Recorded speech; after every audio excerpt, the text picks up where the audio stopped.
Bonjour, bonjour et bienvenue sur Une Voix qui porte. Je suis absolument ravie de te retrouver aujourd'hui ici sur ma chaîne pour un podcast spécial réponse à la question comment se fait-il qu'on puisse devenir accro à des gens? On va en parler, mais si c'est pas déjà fait, tu cliques sur j'aime, tu t'abonnes, tu partages, tu mets des commentaires, ça me donne des idées de vidéos, c'est bon pour le référencement et pour la vie de la communauté. Alors, comment ça se fait qu'on puisse être accro à des gens, notamment dans des relations amoureuses, bien évidemment?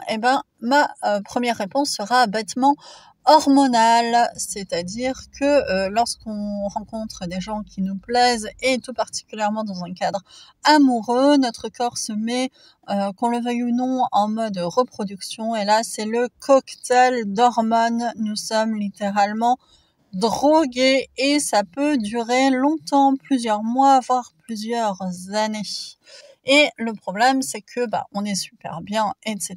Mais quand on n'a pas sa dose de plaisir, d'hormones, on est quand même vachement moins bien. Alors notre cerveau est un petit chimiste qui nous fait des cocktails plus ou moins puissants avec tel ou tel hormones, voilà, dosées un peu différemment en fonction des personnes qu'on croise et de l'effet qu'elles nous font. Est-ce qu'elles correspondent plus ou moins à nos standards? Alors, ce qui est marrant, c'est qu'on peut avoir le même effet juste en fréquentant des personnes qui ressemblent à des personnes du passé qui nous ont donné du plaisir, de la joie, par exemple.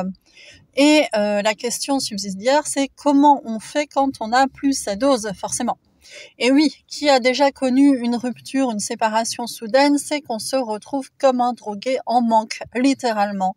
On a froid, on est mal, on tremble, voire pour certains on prend ou on perd du poids très vite.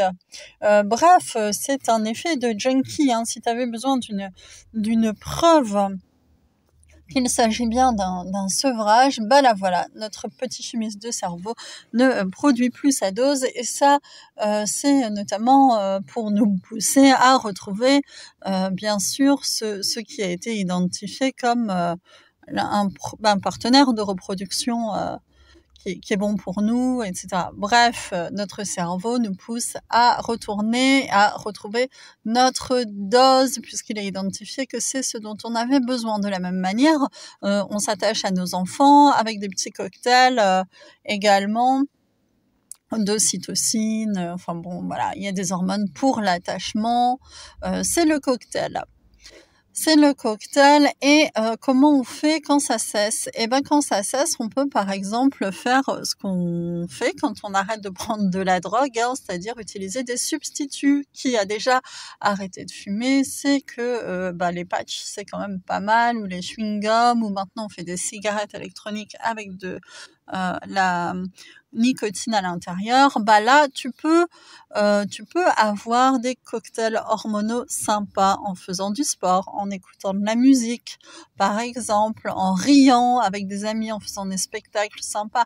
Oui, parce qu'à un moment donné, il va falloir substituer, compenser. Alors, évidemment, il y a la première phase du sevrage qui est forcément de toute façon difficile et là, oui, on est susceptible d'aller voir son médecin, de demander des anxiolytiques, des antidépresseurs, des choses comme ça, c'est tout à fait respectable. La douleur est telle que certains se suicident, donc faut pas négliger cette dimension-là. Ensuite, une fois la première phase passée, on peut se retrouver dans une déprime où tout a l'air triste et morne et sans relief. Là, moi, je recommande effectivement de jouer le petit chimiste, mais cette fois volontairement, pas de manière subie, mais vraiment de manière choisie. Donc là, oui, on a tout un tas de choses qui provoquent des hormones sympas. On peut prendre Alors là, il faut viser ce qu'on aime, ce qui nous donne du plaisir. Bon, effectivement, je t'ai cité le sport, c'est très efficace. Ça libère des endorphines, etc. C'est très, très efficace. Il y a des choses au niveau de la relaxation qui est très, très bien aussi. Si tu as souffert et qu'un jour tu t'es retrouvé à faire une séance d'hypnose sur ma chaîne, tu as dû remarquer à quel point ça te soulageait. Il y a effectivement tout ça, hein, le travail créatif, la musique, le fait de retourner au contact d'autres personnes et d'y prendre plaisir. Bref, il y a tout un tas de subterfuges qu'on peut utiliser pour que notre cerveau se remette à créer des petites endorphines, de l'ocytocine, etc. Mais loin de cette personne. Donc, si tu te demandes comment ça se fait qu'on puisse être accro à des gens, il y a ça. Il y a le côté hormonal, hein, physique, le côté addict. Et puis, des fois, il y a aussi le côté psychologique. Ça, c'est la deuxième personne où on croit qu'on a besoin de la personne pour. Alors là, c'est plus facile de travailler sur des croyances qui sont ancrées parce que, il suffit de faire, je sais pas, imaginons, t'étais accro à un mec, si c'était une fille, ou à une fille, si c'était un mec, on commence à faire un peu de rencontres et tout ça, et tu vas te rendre compte qu'il y a d'autres gens qui te plaisent et que la croyance selon laquelle c'était l'unique, la seule qui pouvait te plaire ou avec qui ça pourrait marcher, elle était fausse, quoi. Donc, bref, je veux pas rentrer dans le détail aujourd'hui. Il y a des tas de manières de travailler sur ces croyances, d'aller débusquer celles qui sont dangereuses, délétères, celles qui nous font croire qu'on a besoin de telle personne et pas d'une autre. Ça, c'est plutôt la dimension psychologique.